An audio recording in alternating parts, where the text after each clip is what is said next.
precisamente esa incapacidad para poder comunicar las cosas, o bueno, su forma de expresar, de actuar, pues generó después de la gran expectativa por la salida de Maduro, generó un temor gigantesco por el papel precisamente de quienes siguen ahí, han sido parte del régimen.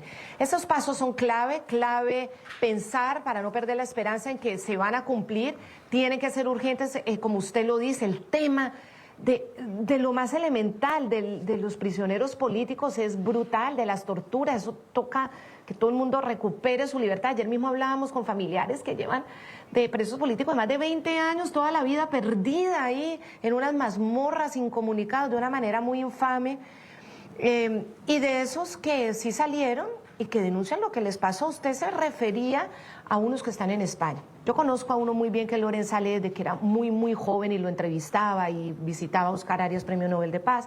Sí. Lo entrega además otro premio Nobel, que eso obviamente fue un momento muy angustioso, cuando Juan Manuel Santos se lo da a Maduro. Juan Manuel Santos se lo entrega al verdugo. Sí. Bueno, esa es parte de la historia. Pero él ha dicho en estos días que estando preso, Zapatero llamó a su mamá a decirle que no denunciara las torturas y la situación de los tratos crueles e inhumanos que estaba recibiendo, a cambio de que él le ayudaba a que lo liberara. ¿Usted qué opina de eso, de esa denuncia que me pareció tan grave que hizo Loren sobre que Zapatero le decía eso a la madre?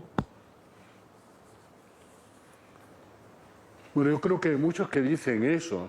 Yo le voy a contar algo, porque dice que yo también le he pedido, por ejemplo, a Fidel Castro que suelte a presos políticos, lo cual es verdad. Verá, y además es verdad desde hace muchos años, en el 89.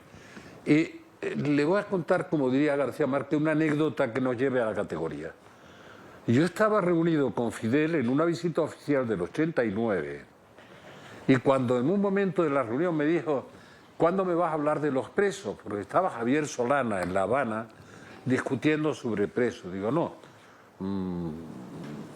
yo tengo 3 listas de presos, le dije, en un tono burlesco, pero de fondo. Hay una lista larga, que es la que entregan los servicios de inteligencia norteamericanos a todo el que viene por aquí. Hay otra lista de españoles de origen, pero que no tienen nacionalidad, que se creen con derecho a que los defienda. Y después hay una lista corta de la que te quiero hablar. En particular hay algunos que no son presos de conciencia, Fidel, son presos de tu conciencia, de la tuya. No presos de conciencia, sino de tu conciencia. Y me dice, ya sé a quién te refieres, ahora lo puedo decir, murió el pobre ya, Gutiérrez Menoyo, que se llevó 20 años en la cárcel. Digo, sí, Fidel, ese, te digo ese. ¿Por qué es preso de tu conciencia? Porque entró contigo en La Habana, y cada vez que tú le mandabas a un tipo de inteligencia para que hiciera una declaración arrepintiéndose, este hombre le decía: el que se tiene que arrepentir es Fidel, no yo, porque yo cumplí nuestros compromisos y él traicionó a la revolución. Ese era el tono de la conversación. Digo, y le dije, y tú no esperarás nunca de mí, nunca, que te agradezca porque pongas en libertad a los que no tienen absolutamente ninguna causa para estar en prisión. Es decir, los que son un puro capricho. ¿Qué es lo que está pasando con ese comercio de carne humana o de presos que se ha vivido en Venezuela? Pero sí pueden soltar a 50 y meter en la cárcel a 100, arbitrariamente. Pueden soltar a 500 y meter a otros 500.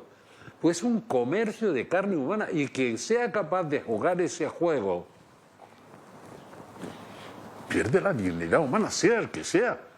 ¿Cómo agradecer a Delcy o a su hermano, el presidente de la Cámara, soltando presos? ¿Cómo es posible en un país con una mínima institucionalidad?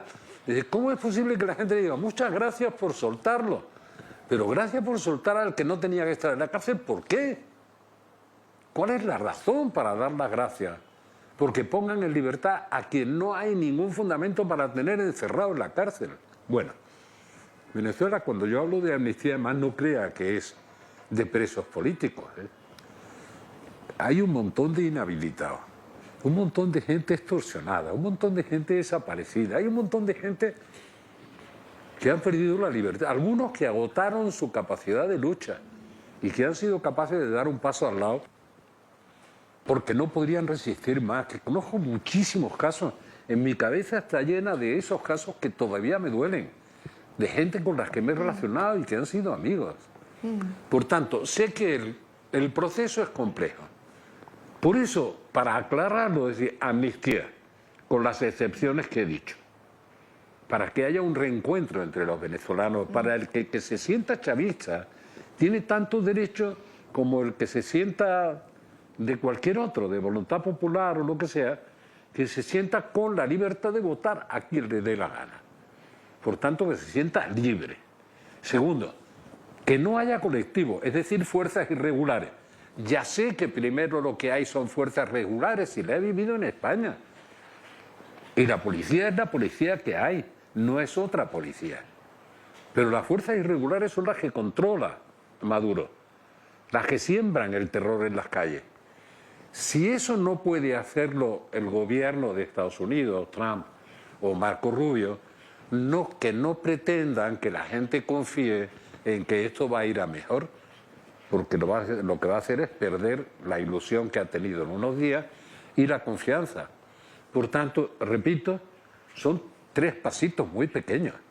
1, la amnistía con las condiciones que he dicho. 2, la desaparición de los irregulares que matan a la gente en las calles, que aterran a los ciudadanos. Y 3, la recuperación de la soberanía, no de la que han perdido por el ataque de Estados Unidos, sino de la que habían entregado Maduro y los suyos ya hace mucho tiempo. ¿Quién cuidaba de Maduro? ¿La Guardia venezolana? No, Maduro no se fiaba de los suyos, de los pretendidamente suyos, tenían que ser los cubanos, los que le daban también la inteligencia, que por cierto no ha sido suficiente, porque Cuba está destruida, completamente destruida, con el 90% de la población por debajo del nivel máximo mínimo de pobreza. Por tanto, no es que haya nada que esperar de lo que puedan hacer, pero también dependían de lo que le vendía Putin a precio de oro y no ha servido para nada. Yo quería preguntarle Dígame. Cuando liberan a los primeros secuestrados, yo le digo secuestro, pero bueno, detenidos arbitrariamente, y los envían a España porque fueron primero los ciudadanos que gozaban de la doble nacionalidad. Jorge Rodríguez, hermano de Delcy, el presidente de esa asamblea que incluso el mundo no reconoce, que es ilegítima frente al mundo, decía que le agradecía o que era gracias a la intermediación del expresidente del gobierno español, José Luis Rodríguez Zapatero, y de Lula da Silva. ¿Usted qué piensa de eso? ¿Fue por Zapatero que liberaron a estos prisioneros políticos o era una evasiva de Jorge Rodríguez? Desde luego porque eso ha generado indignación en algunos. Que el ataque de Estados Unidos... Vamos a ver, que el ataque de Estados Unidos para llevarse a Maduro y a la primera combatiente, eso no tuvo nada que ver, claro. Eso no tuvo nada que ver. Es una broma, ¿no? Y es una broma que todo el mundo sabe que es una broma. Por tanto, más allá de esa broma, que trata de tapar parte de la vergüenza de los hermanos Rodríguez, no van a ninguna parte, no es verdad. Si esa influencia fuera verdad, la verdad es que habrían soltado a 500. Tienen más de 1000 presos políticos todavía. Y hablo de presos políticos.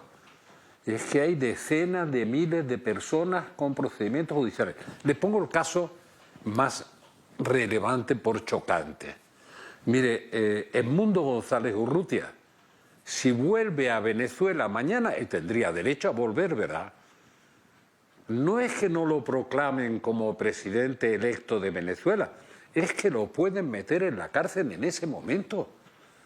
A Edmundo González Urrutia, es que sigue estando procesado, sigue siendo un perseguido político del régimen ahora de Delcy y su hermano. Es que, ¿cómo la gente va a recuperar una mínima confianza si eso es así?